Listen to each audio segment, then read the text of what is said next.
Another day, another dollar. That's how You made $1 today? I wish. I haven't made $1 today yet. wish, Actually, I you need to know. get started. Day's almost over. I know, right? Well, we're gonna start with a round of applause, and this is Yeah. for us.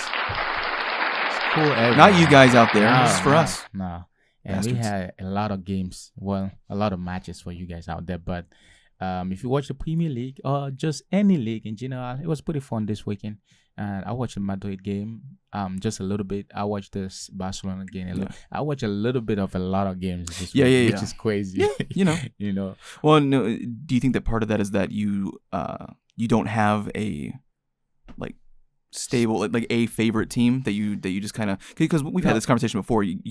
We're both bigger fans of the sport than a singular club, but I think that you take that a little bit farther because I actually do have. Yeah. Whereas you kind of are a bit you love the game. If I even had the team, I'll still be like that because my attention span is so it's kind of like AJJ. I don't have AJJ, but that's how my attention span is. Unless it's like an important game, like a league game that determines anything or outcome, or if it's like Champions League game. Well, and sometimes it's just depending because I have school too, so I'm like rushing through games and all that. Well, it also helps. I'm in the situation right now where the team that I support is one of the best in Europe currently, and so it's not me wasting time watching Arsenal when I could be watching something. It's like it all lines up where I get to watch full games every week because every single week is a massive game for them. It saves a lot of time and energy, and I appreciate that. And keep it up, boys. In that same line, though, Manchester versus Everton, which I think Manchester was doing pretty good.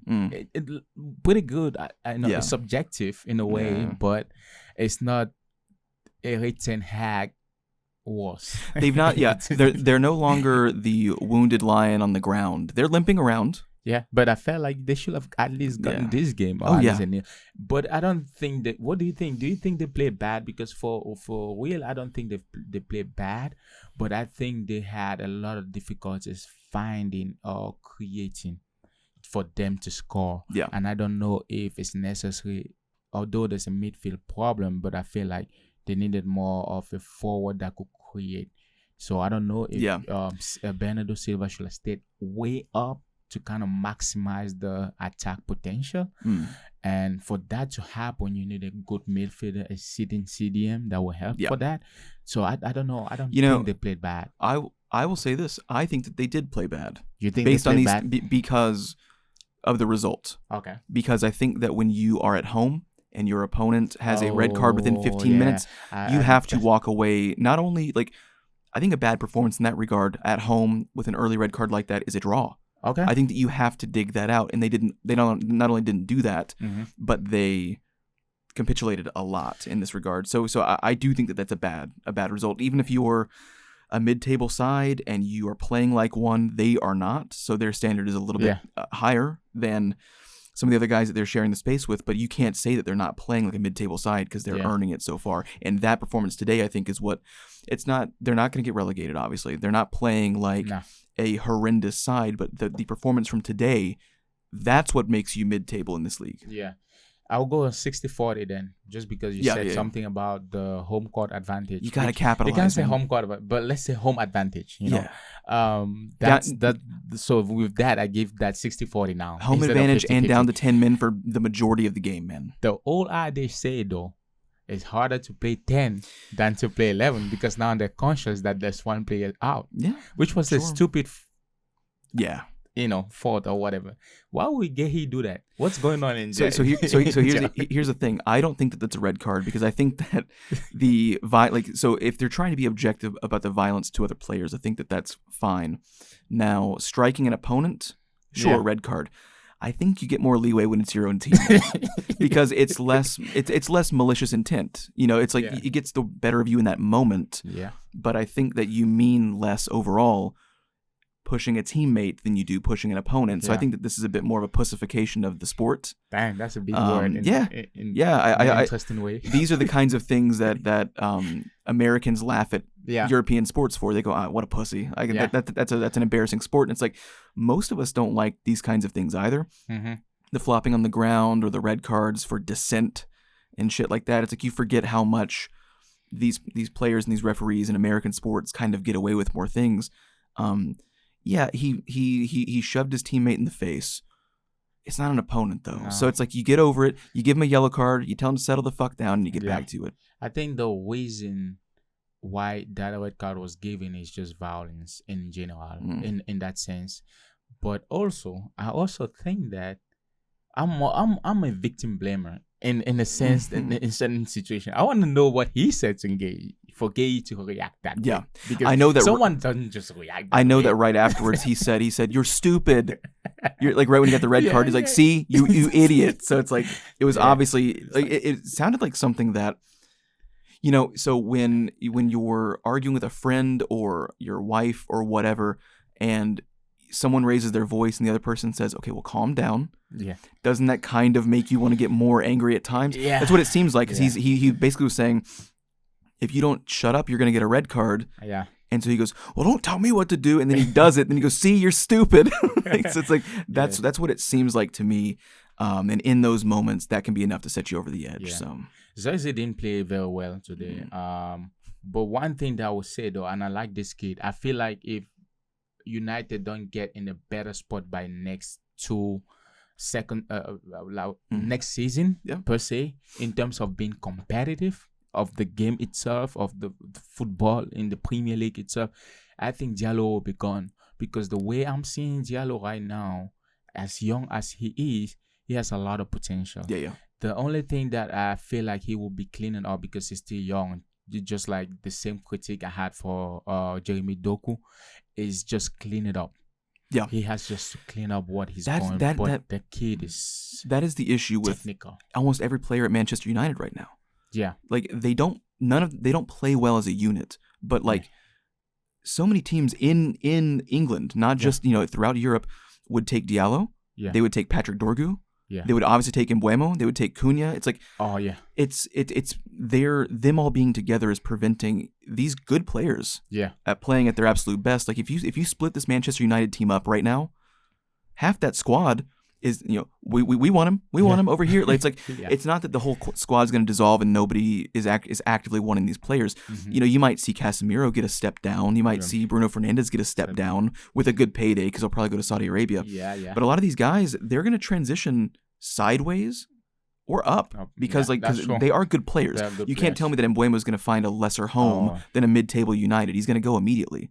I think Xerxes would do well also, but yeah, you're right. Diallo, Patrick Dorgu, even De Ligt. It's like I do feel like if you broke them up from each other and they can flourish in a better system, every single one of them is better than they're all letting on right now. Now, if I'm Liverpool, I'm approaching De Ligt. Yeah, because right now Liverpool. Who else? No, because you know what they're gonna do? They're looking at all the mistakes that Konate has, and they go, "I know who's gonna fix it. Upamecano is gonna fix it." And it's like that's the last thing you want. But you know what? Though? I think Van Dijk should sit down, and that's how I think Van Dijk should sit down. As much as I think Konate is not at his absolute best, I think Van Dijk is preventing him, because if he had someone like because you watch the game Nottingham Forest Liverpool, first of all, that's a bit down from Forest. That was like the relegation zone 2 weeks ago. Yeah, coming to beat you guys 3-0 at Anfield, and they're not even in exciting form either. This was their second win in the last 5 games. It's like you watch the third goal, everybody's walking around. Yeah, and Van Dijk has been doing this, and we all know Van Dijk, good defender, one of the best. But let's not be biased here. This is one of the best right now. It's not one of the not best. Right now. It's one of the worst. Yeah, because he walks around a lot. His hands on the hips. Observe people taking pictures, and that's what he does most of the. And if the expectation is for Konate to cover him, one player can cover that whole space by himself. Yeah, it feels like, he's getting, and we've said this as well, I think it was earlier on before it was so dire, but it feels like Konate is having to, when he's out of position in these kinds of things, it's not just bad judgment, although it does happen. Yeah. He reminds me of Upamecano but most of Upamecano's mistakes are self-inflicted. Bad positioning, likes to ride high, thinks he's more athletic than he is. It's like, dude, you're a center back. Like, you're still an athlete. I get it, but like, come on, you're not a track star. Don't get it twisted. Hold your position. And it feels like Konate suffers from that as well. But sometimes I feel like it's overcorrecting, not seeing enough movement from the rest of the back line. Yeah. And also, I mean, McAllister's leaving passing lanes open. Szoboszlai is, it's admirable when somebody plays out of position because they're needed. But you can't tell me that having Curtis Jones over on the wing or Gomez over on the wing and having Szoboszlai in the midfield where he can do what he does best more often is not the better decision. I don't know why you're taking away your one midfielder that does have his shit together on a daily basis, and you're putting him out of the game. Yeah, effectively. The midfield, they're actually exposing their defense just because they don't play very well, and I know we want to blame the sudden passing away of late Jota. Yeah. And that's the narrative that's been spread around. Oh, they still, I'm not saying no, but that's 10%. They weren't saying that when they were on a 4-game win streak, and I'm not. And that's not even putting any sort of shade on anybody. But it's like, I understand that affects morale. However, these mistakes are coming in ways that don't feel like morale. It's bad performances. It's bad, like nobody's maximizing their physical ability. It's like, don't get me wrong. I imagine, missing, if your morale is low, that affects your mentality. And I can see you being able to miss longer threaded passes. You're not seeing the game as well as you should, but you know what? You're not winning your one-to-one duels. That's right in front of you. There is no deciding what's like that's that's man to man. You cover your zone. That's it. It's like there's no bigger picture of you're not able to thread this shit together like Messi would be able to out of nothing. It's like having that immaculate vision. No, dude, Gravenberch and McAllister especially, he's got to hold down the middle of the park. Yeah. Hold down these passing lanes. Don't pull people out of position because now Konate's overreacting to the mistake, and Virgil van Dijk is, like I've said it for years now, too busy looking cool and casual to get in position. Like, look, your legs are gone. That doesn't mean that you're not a bad that you're a bad player, but it's like you might have to look like you're hustling now. Yeah, you might look like you're out of position, but you know what's better than get in fucking position. I'd rather my center back hustle and know that he's out of position to get back in than to go, oh, I'm cool, I'll get there. It's like you're not going to get there. Mm-hmm. You're jogging. You're so used to being able to jog and find the right magical spot, and it worked for you. It doesn't work anymore. Yeah. You have to hustle now. No. Sergio Ramos was the same thing. You could tell when that little step was gone. You got to go. You got to move faster. You got to haul ass. I mean, right now, the slot machine has run out of luck. Oh, did you work on that? Did you work on that this last week? I was gonna be like, the slot machine has run out of coins, but that's immaculate. But guess what, though? I think this is also the incapability of Slot to run a team at this level with the money he has. Because actually, I heard a rumor. I think Nuevas from is it João Nuevas from the Portuguese guy midfielder? Yeah.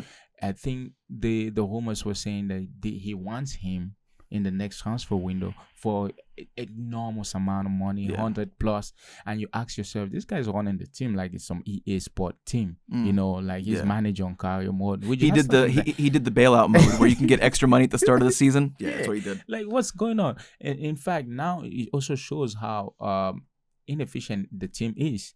What do you expect from Isaac? Isaac is not clicking. No, sit him down. Yeah, put your guy. Igor Itike was doing fine. The first 3-4 games. Now he's a second option, but he has been more productive than your first option. That's supposedly the guy, but he's not the guy. Sit the guy down. And you spend a lot of money on a midfielder. The issue with that is that João Neves is a really good midfielder. He's part of that PSG midfield machine that was immaculate last season. If you bring him in, what are you gonna have him do exactly?